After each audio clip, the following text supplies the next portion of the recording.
దేవుడే రాసినది కథ కాదిది, నిజమేది. ఆ దేవుడే రాసినది, చదవాలి నీవు ఆ దేవుని పుస్తకం.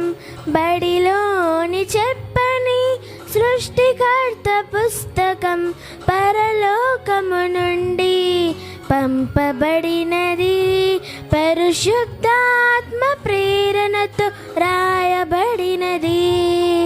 కథ కాదిది, నిజమేది. ఆ దేవుడే రాసినది.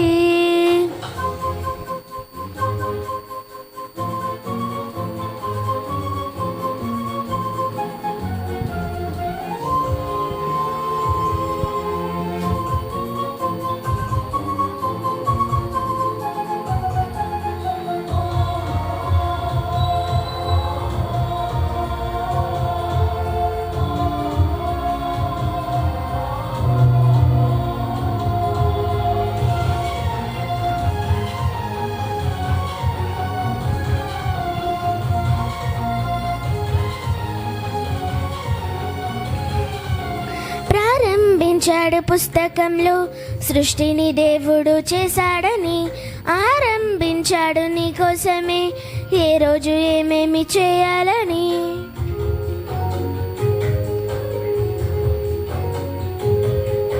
ప్రారంభించాడు పుస్తకంలో సృష్టిని దేవుడు చేశాడని, ఆరంభించాడు నీ కోసమే ఏ రోజు ఏమేమి చేయాలని.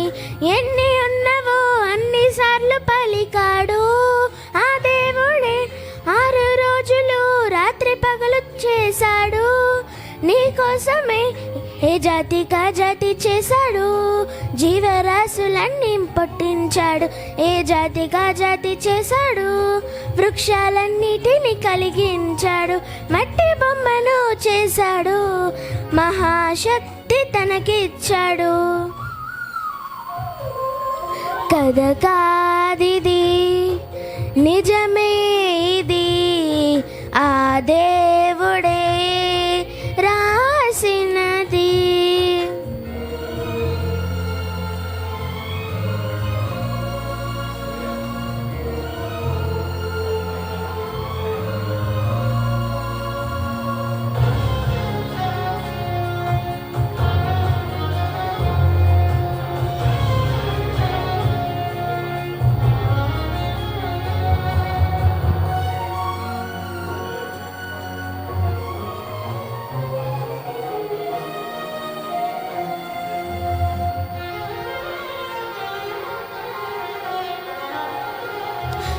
రాసి ఇచ్చాడు మోషే ద్వారా చట్టాన్ని తెలిపే శాసనాన్ని.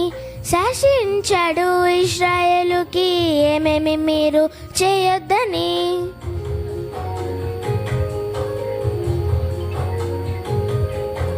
రాసి ఇచ్చాడు మోషే ద్వారా చట్టాన్ని తెలిపే శాసనాన్ని. శాసించాడు ఇశ్రాయేలుకి ఏమేమి మీరు చేయొద్దని.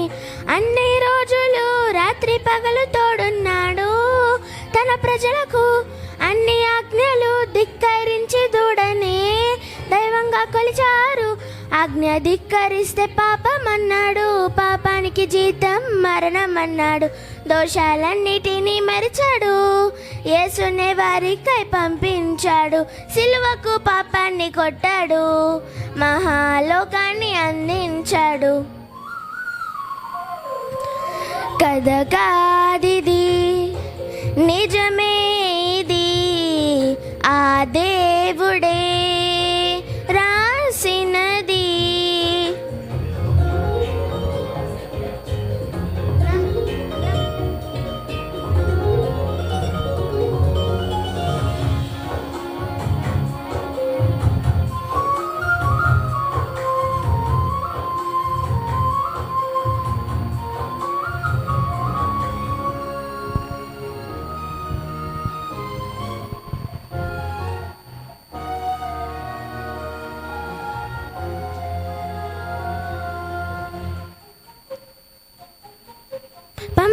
పంపించాడు పరిశుద్ధాత్మని ఆదరణ లోకానికి ఇవ్వాలని, పలికించాడు పత్రికల్లోనే సర్వసత్యమైన సంపూర్ణతని.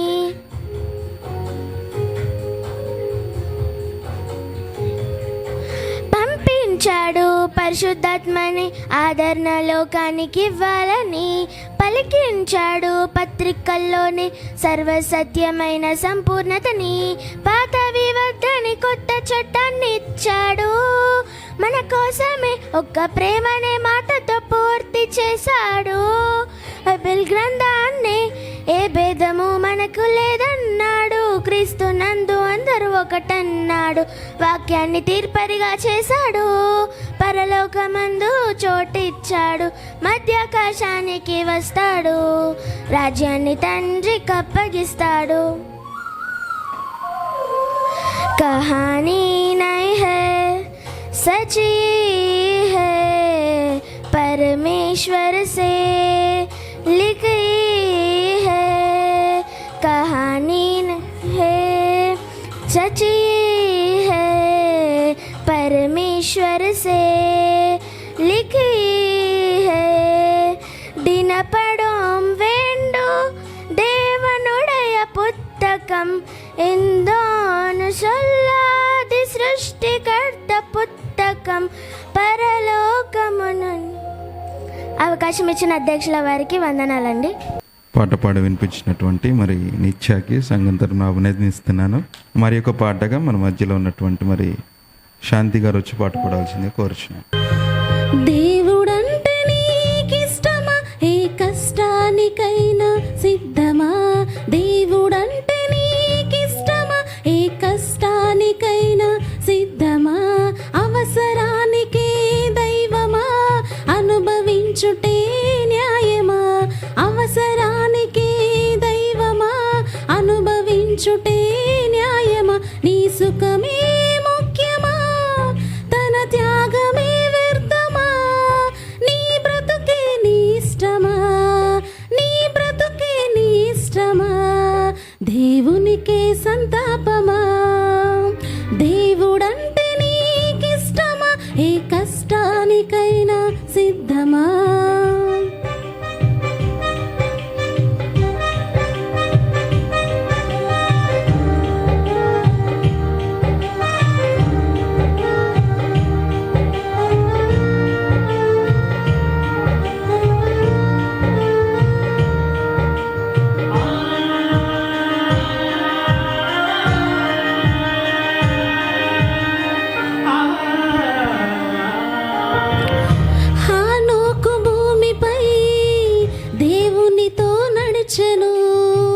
దేవునికే ఇష్టడై దేవుడతని తీసుకెళ్ళెను. నువ్వు దేవునికి ఇష్టడవైతే నిన్ను కూడా తీసుకెళ్ళును. తన దూతలనే పంపి లాజరు వలె తీసుకెళ్ళును. దేవునిలో కష్టపడి రక్షించుటకిష్టపడి దేవుని సేవకు సమస్తాన్ని అర్పించాలి. ఆ దేవుని పని చేసే వారతనికి కావాలి. వారే తనకిష్టం, తన ఇష్టం ఎవరికి ఇష్టం? దేవుడంటే నీకిష్టమా, ఏ కష్టానికైనా సిద్ధమా?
ఒక పాపి మారితే ఒకరిని మార్చితే అంతకన్నా దేవునికి ఇంకేం కావాలి?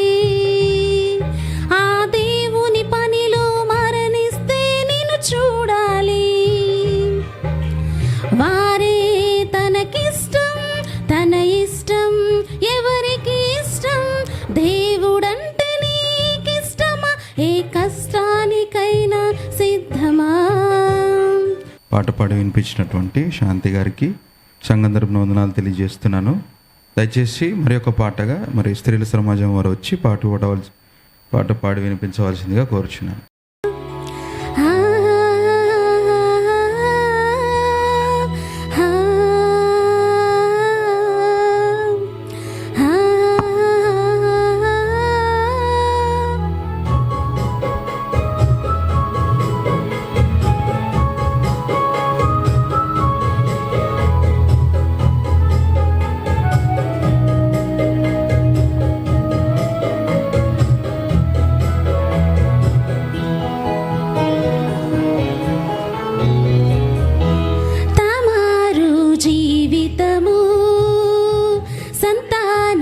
కారణము తామారు జీవితము, స్త్రీ జాతికి గుణపాఠము.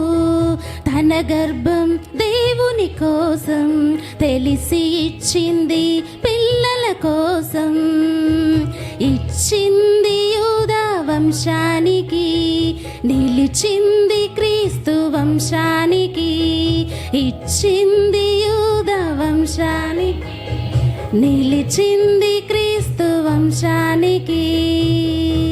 తామారు జీవితము సంతానమే కారణము.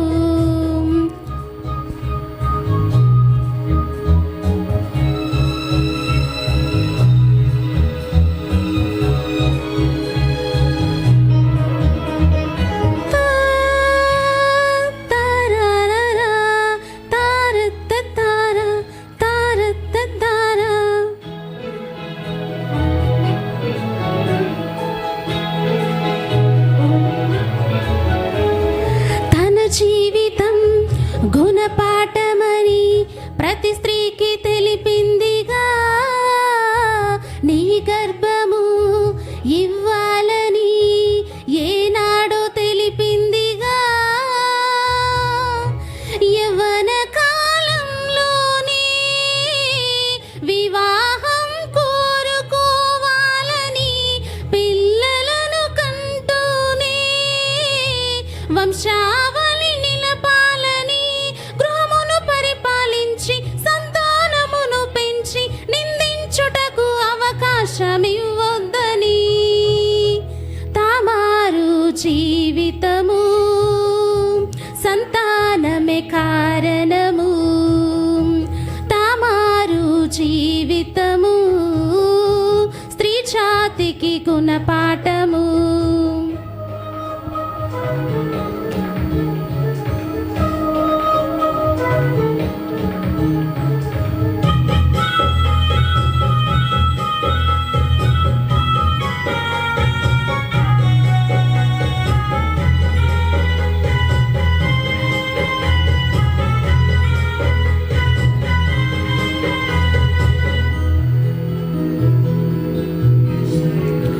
కన్యత్వము నీ భర్త కొరకు కాపాడుకోవాలిగా.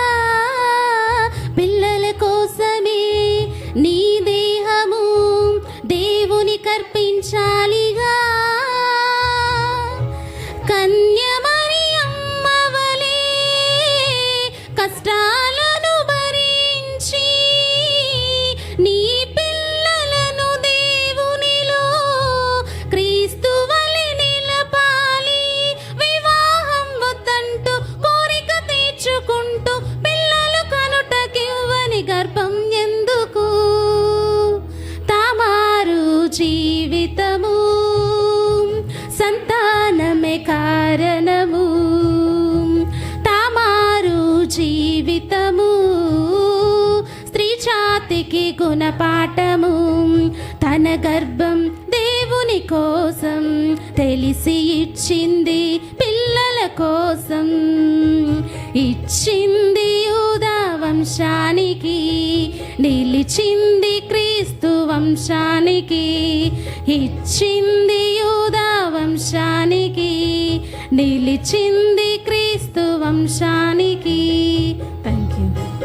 పాట పాడి వినిపించినటువంటి మరి స్త్రీల సమాజమునకు సంఘం తరపున వందనాలు తెలియజేస్తున్నాం. దయచేసి మరి ముఖ్యమైన సమయంలోకి వచ్చామండి. అంతకంటే ముందుగా వాక్యపఠనం చేసుకుందామండి. మరి మొదటి వాక్యపఠనంగా మత్తయి సువార్త 4వ అధ్యాయము 20 నుంచి 25 వరకు మన మధ్యలో ఉన్నటువంటి సూర్య చదివి వినిపిస్తారు.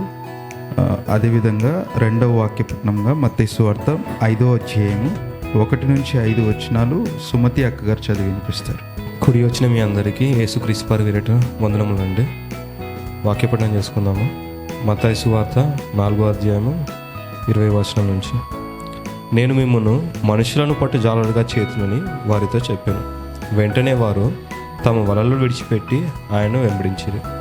ఆయన అక్కడి నుండి వెళ్ళి జెబెదయి కుమారుడైన యాకోబు, అతని సహోదరుడైన యోహాను అని మరి 2 సోదరులను తమ తండ్రి అయిన జెబెదయి యొద్ద దోణలో తమ వలలను బాగు చేసుకుని చుండగా వారిని చూచి పిలిచాను. వెంటనే వారు తమ దోణెను తమ తండ్రిని విడిచిపెట్టి ఆయనను వెంబడించారు. యేసు వారిని సమాజ మందిరములలో బోధించుచు, దేవుని రాజ్యమును గూర్చిన సువార్తను ప్రకటించుచు, ప్రజలలోని ప్రతి వ్యాధిని రోగమును స్వస్థపరచుచు గలిలయ అంతటా సంచరించాను. ఆయన కీర్తి సిరియా దేశం అంతటా వ్యాపించెను. నానా విధములైన రోగముల చేతను వేదనల చేతను పీడింపబడిన వ్యాధిగ్రస్తులందరినీ, దయ్యములు పట్టిన వారిని, చంద్రరోగులను, పక్షవాయువు గల వారిని వారు ఆయన యొద్దకు తీసుకుని రాగా ఆయన వారిని స్వస్థపరిచాను. గలిలయ, దెకోపోలి, యెరూషలేము, యూదాయను ప్రదేశముల నుండి యోర్దానుకు అవతల నుండి బహుజన సమూహంలో ఆయనను వెంబడించారు. ధన్యవాదాలు. మొదటి వాక్యపట్నాన్ని మరి చదివి వినిపించినటువంటి సూర్య గారికి సంఘం తరపున వందనాలు తెలియజేస్తున్నాను. రెండవ వాక్యపట్నంగా మత్తయి సువార్త 5వ అధ్యాయము 1 వచనం నుంచి 5 వచనాలు సుమతి అక్క గారు చదివి వినిపిస్తారు. ఇప్పుడు వచ్చిన మీ అందరికీ యేసుక్రీస్తు నామమున వందనాలు చెల్లిస్తున్నానండి. మత్తయి సువార్త 5 నుంచి 1. ఆయన జనసమూహమును చూసి కొండ ఎక్కి కూర్చుండగా ఆయన శిష్యులు ఆయన ఎద్దుకు వచ్చిరి. అప్పుడు ఆయన నోరు తెరిచి ఇలాగూ బోధింపసాగాను. ఆత్మ విషయంలో దీనులైన వారు ధన్యులు, పరలోక రాజ్యం వారిది. దుఃఖపడు వారు ధన్యులు, వారు ఓదార్చబడుదురు. సాత్వికులు ధన్యులు, వారు భూలోకం స్వతంత్రించుకుందరు. నీతి కొరకు ఆకలి దప్పులు గలవారు ధన్యులు, వారు తృప్తిపరచబడతారు. దేవుడి వాక్యం దీవించుగాక. రెండవ వాక్యపట్నాన్ని చదివి వినిపించినటువంటి సుమతి అక్క గారికి సంఘం తరపున వందనాలు తెలియజేస్తున్నాను.